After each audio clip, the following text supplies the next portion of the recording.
Tapi kalau ini tidak dipercaya lagi, maka ya isu ini akan menjadi satu isu yang nggak ada akhirnya, yang kemudian menjadi satu keyakinan di kelompok para pendukung Roy Suryo, pada akhirnya Jokowi memang nggak punya ijazah. Mau dibuktikan bagaimanapun, mereka nggak akan percaya itu semua. Nah, kalau ini yang terjadi, itulah yang saya sebut sebagai pembusukan yang sangat-sangat sistematis. Selamat malam semuanya. Hari ini saya berkesimpulan bahwa isu atau kasus ijazah Pak Jokowi yang dianggap palsu itu kayaknya nggak akan ada ujungnya, nggak akan ada akhirnya, karena semuanya akan muter-muter terus. Karena sebenarnya ini kan sudah pernah dimulai sama Bambang Tri dan Sugiknur yang kemudian membuat keduanya masuk penjara karena kasus penistaan agama dan pencemaran nama baik atau hoax. Karena mereka sempat membahas soal ijazah palsu Pak Jokowi memang, tapi yang kemudian membuat mereka bermasalah karena mereka main-main gitu. Bukan main-main sih, mereka serius gitu, tapi itu dianggap menistakan agama karena sempat sumpah di Al-Quran gitu ya, bahwa si Bambang Tri ini menyampaikan hal yang sebenarnya. Dan akhirnya Sugiknur Bambang Tri masuk ke penjara, dan sementara ijazah Pak Jokowi itu ya nggak dibahas gitu. Di pengadilan nggak dibahas sama sekali. Nah, hari ini situasinya tuh kayaknya kurang lebih sama, mengarah kepada cara-cara yang sama. Karena ketika Pak Jokowi harus melaporkan 5 orang, di mana diantaranya adalah Roy Suryo, Rismon, Dr. Tifa, dan kemudian siapa lagi satunya saya lupa gitu. Itu coba diarahkan dengan cara yang sama meskipun Pak Jokowi sudah tidak menjadi presiden. Kalau dulu nggak ada laporan bisa masuk itu Sugiknur gitu sama Bambang Tri. Sekarang karena udah nggak jadi presiden, Pak Jokowi harus melaporkannya sendiri. Dan juga tuduhannya sama terkait pencemaran nama baik atau fitnah atau hoax. Sama, kurang lebih sama. Dan kalau ini yang diproses rasanya juga akan berujung kepada kesimpulan yang sama, bahwa yang namanya ijazah itu tidak akan dibahas di pengadilan atau bahkan mungkin juga tidak akan disampaikan gitu. Jadi meskipun sebelumnya pengacaranya bilang ya kalau ada pengadilan meminta kita akan tunjukkan, kita akan beritahu dan sebagainya, ya nggak terjadi ternyata. Di proses mediasi misalkan tim kuasa hukumnya tidak mau menunjukkan ijazah Pak Jokowi, padahal ya sudah di pengadilan, tapi tetap tidak disampaikan gitu. Tapi hari ini situasinya menjadi sedikit berbeda karena ternyata isu ijazah Pak Jokowi ini itu bukan isu tunggal. Jadi kalau dulu di eranya Bambang Tri dan Sugiknur yang menjadi permasalahan hanya 2 orang itu, nggak ada serangan balik gitu. Nah sekarang ini ada serangan baliknya ketika Pak Jokowi melaporkan 5 orang yang dianggap mencemarkan nama baik dan menyampaikan berita palsu, termasuk salah satunya adalah Roy Suryo.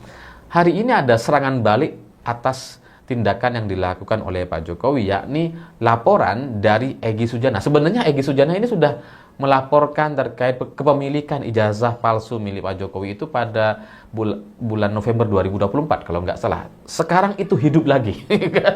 Ini nggak tahu apakah itu biasa saja gitu ya, atau ada peran-peran bintang untuk kemudian menghidupkan kembali, karena soal laporan yang kemudian tiba-tiba hidup lagi itu biasanya ada peran bintang gitu. Dan tidak cukup hanya Egy Sujana, yang terbaru hari ini itu juga ada gugatan kepada UGM yang disampaikan oleh Komarudin. Jadi rektor UGM sampai orang yang menjadi pembimbing skripsi Pak Jokowi itu digugat oleh Komarudin. Saya juga nggak tahu ini siapa yang menggugat gitu ya. Tapi gugatannya ada. Jadi ketika Pak Jokowi melaporkan, ada 2 serangan balik yang dilancarkan oleh kubu lawan, oleh Egy Sujana dan Komarudin. Nah, kalau di video sebelumnya saya pikir ini cuma isu main-main aja gitu ya, bahwa ya ini sebatas untuk membuat Pak Jokowi itu geraknya terbatas. Karena saya sebagai orang yang dulu pernah ikut dengan Pak Jokowi, saya tahu betul tuh ketika Pak Jokowi ada isu yang nggak enak atau nggak nyaman, itu akan membuat geraknya terbatas gitu. Misalkan dulu seperti ada kasus Sambo misalkan, itu Pak Jokowi jengkel tuh, kemana-mana ditanya Sambo, seolah-olah urusnya Sambo aja gitu ya, sehingga tidak penting isu-isu yang lain, tidak penting apa yang dia lakukan, tidak penting apa yang coba dia ingin sampaikan sendiri, karena semua berfokus kepada isu yang sudah disetting sama wartawan. Nah, Pak Jokowi dalam situasi seperti itu nggak suka biasanya. Nah, hari ini itulah yang terjadi. Saya pikir awalnya isu ijazah ini supaya Pak Jokowi nggak banyak bergerak, nggak banyak melakukan manuver-manuver politik untuk tujuan-tujuan kepentingan pribadi dan kelompoknya menjelang reshuffle yang tinggal beberapa hari lagi gitu. Jadi saya pikir tujuannya mengarah ke sana. Tapi belakangan ini kok jadi kayak lebih serius lagi karena dengan dua serangan balik tadi lewat Egy Sujana dan Komarudin. Jadi sepertinya ini bukan hanya untuk membuat gerak Pak Jokowi terbatas, tapi lebih dari itu dan saya belum tahu, belum clear ini sebenarnya tujuannya akan mengarah kemana. Karena tiba-tiba CV Pak Jokowi di situs KPU itu dikatakan hilang, sementara CV-nya Prabowo masih ada. Gitu kan. Nah kalau sudah seperti ini itu biasanya ya peran elit yang bergerak. Dan apalagi ngelihat dari gelagat atau pernyataan dari KPU itu juga agak membingungkan karena tiba-tiba KPU bilang bahwa kami tidak punya kewenangan atau kemampuan untuk mengecek asli atau palsunya. Ini kan kayak cuci tangan ini loh kok. KPU kok cuci tangan gitu. Tumben gitu kan. Biasanya kan ya santai aja. Jadi kayaknya memang ada pertandingan yang cukup sengit di dalam sehingga membuat pihak KPU jadi seperti tidak tertarik untuk ikut terlibat atau dilibatkan dalam pertarungan ini. Nah, kalau sudah seperti ini ceritanya, maka ya akhir cerita dari isu atau kasus ijazah Pak Jokowi ini sepertinya itu akan lebih rumit dari yang saya bayangkan di video sebelumnya. Apalagi sekarang ini juga agak menarik. Saya nggak ngerti juga ini kenapa kemudian bisa terjadi. Tiba-tiba ijazah Pak Jokowi diantar oleh ipar Jokowi ke Bareskrim. Oke lah gitu ya, itu kejadian yang biasa. Ya namanya ini ada kasus, ada soal tudingan ijazah palsu, wajar kalau kemudian ijazahnya dikirim ke Bareskrim. Wajar gitu, wajar. Cuma coba kalian bayangkan, ijazah mantan presiden ada di Bareskrim. Itu sebuah simbol politik yang sangat berat sekali gitu. Bayangkan sesuatu yang di dalam kekuasaan Jokowi ya, dalam kendali dia, sekarang itu diserahkan ke Bareskrim. Itu kan menunjukkan bahwa dia seperti sudah tidak punya kendali atas ijazah yang dia miliki hari ini. Yang sebelumnya ditunjukkan ke wartawan, nggak boleh difoto ya, gitu ya. Itu kan menunjukkan bahwa Jokowi punya kendali luar biasa, gitu. Hari ini ijazahnya ada di Bareskrim. bukan dalam pengendalian Jokowi. Jadi, ini yang menurut saya aneh atau janggal, sehingga rasanya akhirnya ini nanti akan lebih seru dari apa yang pernah saya bayangkan. Karena ketika ipar Jokowi harus datang langsung menyerahkan, diutus untuk menyerahkan ijazah ini gitu ya. Karena ini kan menunjukkan bahwa sampai seorang Jokowi seperti juga tidak percaya kepada kuasa hukumnya sendiri. Sampai iparnya yang ngasih gitu, sampai pihak keluarga yang harus menyerahkan. Padahal kasus ini kan sudah diserahkan kepada kuasa hukum. Seharusnya kalau memang ada isu-isu tertentu atau permintaan atau tindakan-tindakan yang diperlukan, ya tinggal kasih ke kuasa hukumnya aja. Seharusnya nggak perlu kemudian adik iparnya datang sendiri ke Bareskrim. Ini agak janggal. Tapi ya kita lihat saja, sinetron ini nampaknya akan lebih menarik. Apalagi agak tidak masuk akal, aneh sekali ketika ijazah ini harus diantar sama ipar Jokowi. Karena beberapa hari sebelumnya ketika Jokowi melaporkan 5 orang yang terkait kasus ijazah ini yang dianggap mencemarkan nama baiknya atau Ya, halo teman-teman, kembali bersama saya di channel ini. Salam inspirasi, salam NKRI harga mati. Ya, soal isu ijazah palsu Jokowi, ya kita sampai saat ini tidak tahu kebenarannya bagaimana. Apakah benar asli atau memang benar palsu? Karena ada yang mengklaim ijazah Pak Jokowi itu palsu dan ada juga yang meragukan keasliannya, dan kemudian ada juga yang mengklaim bahwa ijazah itu asli, ya, ijazah yang punya Jokowi asli, ya. Tapi pada proses sidang pengadilan, ijazahnya sampai saat ini tak kunjung tiba dan tak kunjung dibawa ataupun ditunjukkan. Jadi bagaimana mungkin kita bisa ketahui keaslian atau kepalsuan ijazah dari seorang Pak Jokowi? Dan menurut saya yang paling konyolnya adalah ketika yang digugat soal ijazah, tetapi ijazah itu tak pernah muncul sama sekali ke permukaan. dan bahkan ini sampai sudah bertahun-tahun ya. Dan beberapa hari yang lalu sudah mulai proses sidang pengadilan ya, tetapi itu tadi ijazahnya masih tidur di rumah. Belum pernah terlihat ke permukaan. Dan saya rasa hakim yang menangani perkara ini ya setidaknya menghadirkan ijazah itu atau menghadirkan seorang Jokowi ya. Tadi juga saya melihat judul di thumbnail ya, Bung Alifur Rahman, bahwa Jokowi diserang balik, ternyata ijazahnya disimpan Bareskrim. Dan kalau misalnya ijazah itu benaran palsu, bisa saja Pak Jokowi dipenjara karena ya sudah memberi berita bohong mungkin ya, atau mungkin telah menipu banyak masyarakat Indonesia.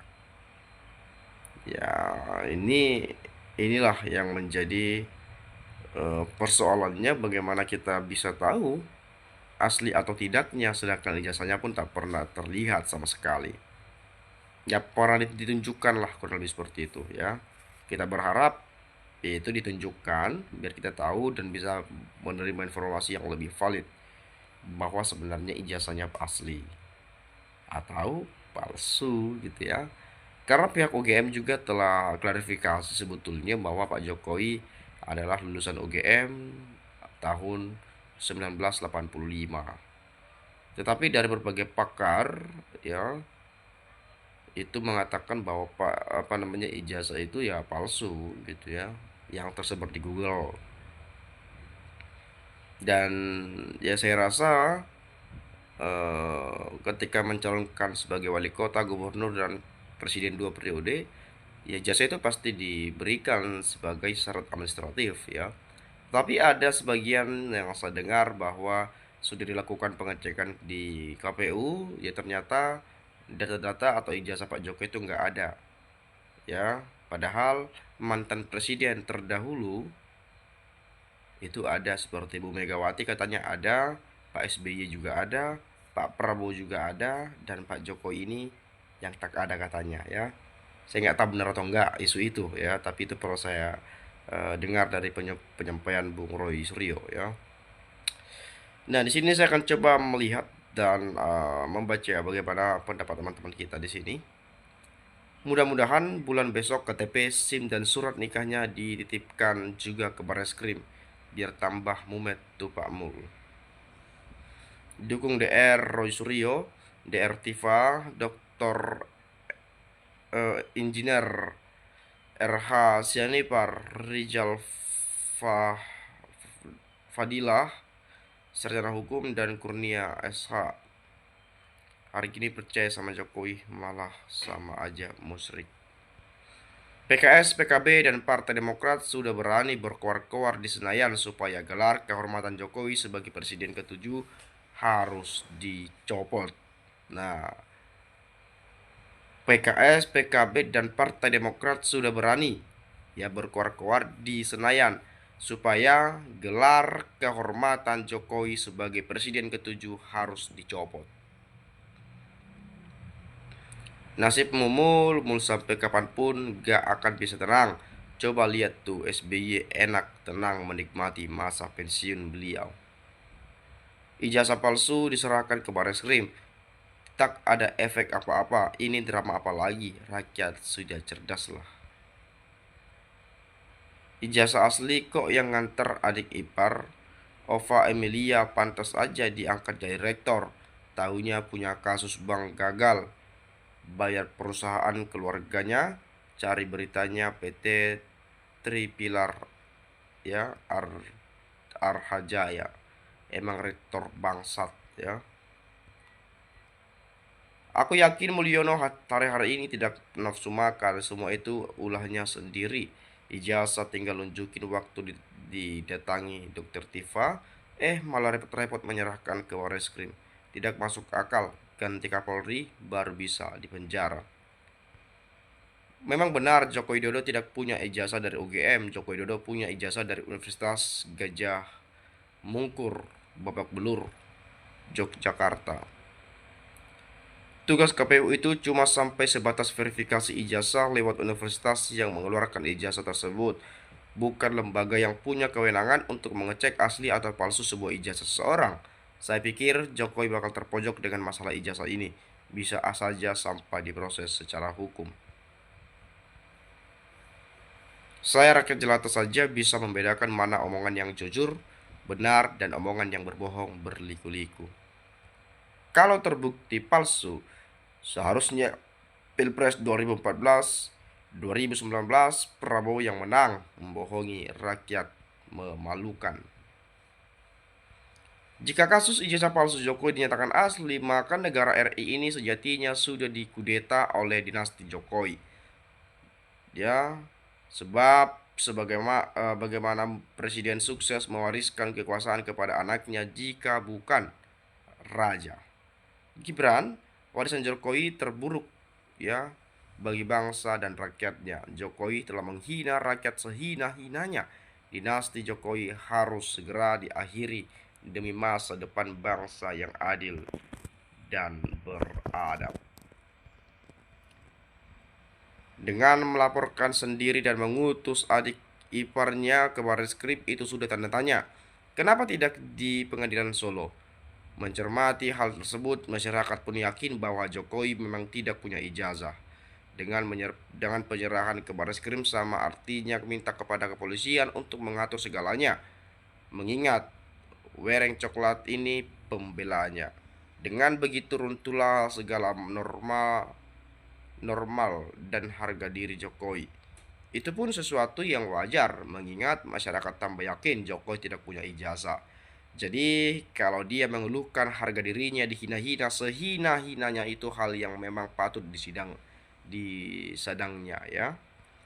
Sebab dirinya sendirilah yang sebenarnya membuat kehinaan itu.